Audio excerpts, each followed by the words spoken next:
Hello peeps, it's Coach J here, and today I wanted to talk about self-love. Like, what is self-love? I know that people have different interpretations of what that may mean for them, but I really wanted to talk about what self-love means to me. Now, self-love to me is about loving yourself unconditionally. It's about practicing self-acceptance.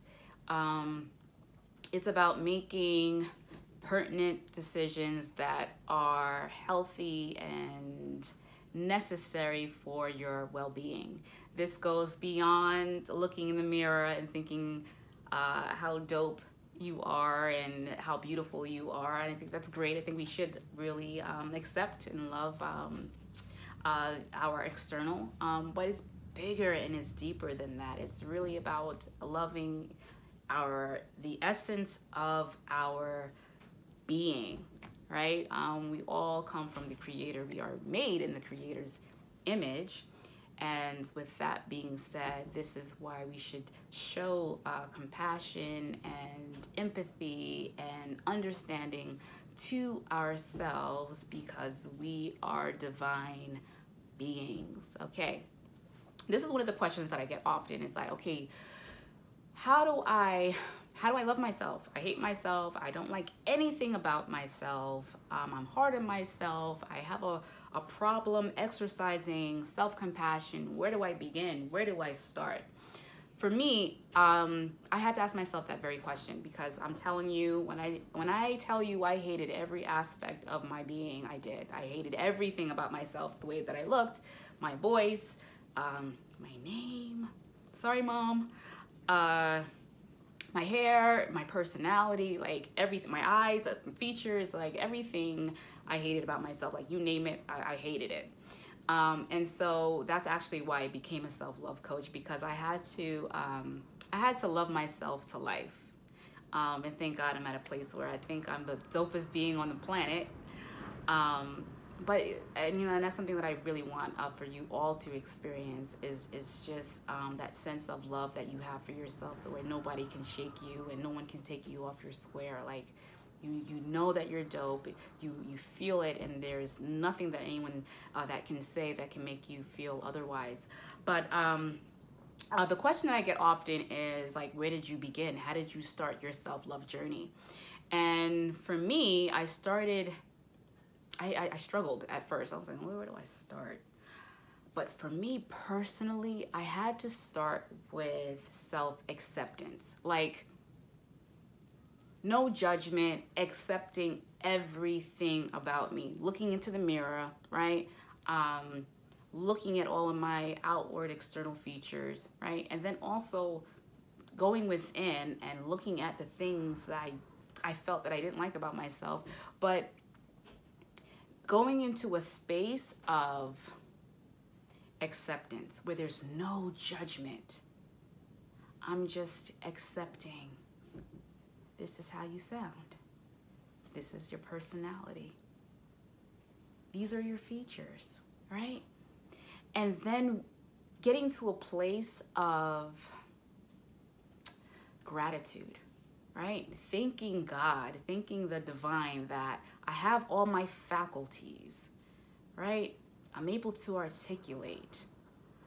I have all of my members, right? I have my arms, my legs, my 10 fingers, my 10 toes, and just getting into a state of just gratitude. Gratitude for just the outside, gratitude for my inside, and developing an appreciation. There's always someone that you will encounter, that you will meet, that you will hear about that has it worse than you. Everybody, right? And so with me being in that space and understanding that, it helped me to appreciate, okay, what I do have. Appreciate that I am able to speak. Appreciate that, okay, may not like my eyes, but I'm able to see through them, right? I started to just name all of the members of my body and to be able to appreciate every aspect of every fiber of my being. And so that's something that I want to extend to you all, for you guys that are watching me, for those of you who struggle with self-acceptance, those of you who struggle with self-love, for those of you who struggle with having self-compassion, even when you make mistakes. I had to develop a relationship with mistakes. I hated making mistakes because I had this sense of this idea of perfection. I have to reach this certain level and I have to be this way, because if I'm not this way, then everybody will talk about me and everybody will judge me. I was really caught up in the opinions of others, and then I had to realize that, wait a minute, your opinion of me, right? Your opinion of me is none of my business. You can feel how you feel, you can think how you think. It has no bearing on me, right? You having self-esteem that's high and that's healthy is for yourself. People are gonna think how they think about you regardless, right? So you might as well just love yourself. It's your responsibility anyway. When people love you, that's great. That's an added bonus.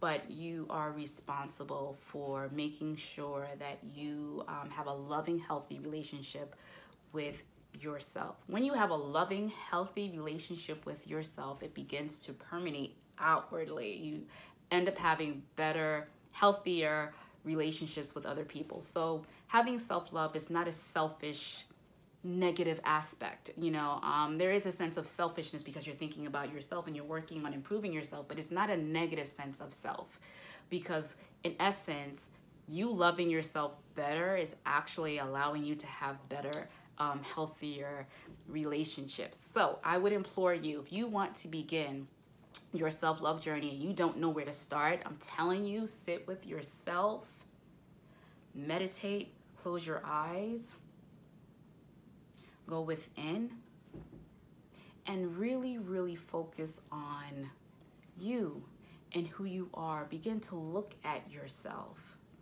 and every little thing that comes up that you don't like. Begin to flip that negative aspect, that negative thought, with something positive. Replace it, right? Like for me, I didn't like my eyes, right? I felt like I had big eyes or whatever the case was, or maybe they were too slanted or too wide or whatever it was, right? And then I flipped and I said, well, thank God I'm able to see through them. Yes, even though I wear glasses and I'm nearsighted, I'm not blind, right? I didn't like my voice. I used to hate listening to recordings of myself. So I'm like, you know what? Thank God that I'm able to speak, right? I didn't like my personality. You know, I would compare myself to my sisters. I have 6 sisters who are beautiful women that have great big personalities. And with me, I just felt like I was dull and I was a square and I was boring. But then I had to think about the people in my life that appreciate me and that enjoy my company, right? So always replace those negative thoughts with positive thoughts, because when you do that, you're able to appreciate who you are, which then will help you get to a space of accepting yourself, okay? So if those of you who are struggling in this area and you don't know where to start, I would suggest start in the area of self-acceptance. I hope this video helped you. If you have any comments, please write them below. I love to interact with you guys. And again, you know, as always, thank you for watching.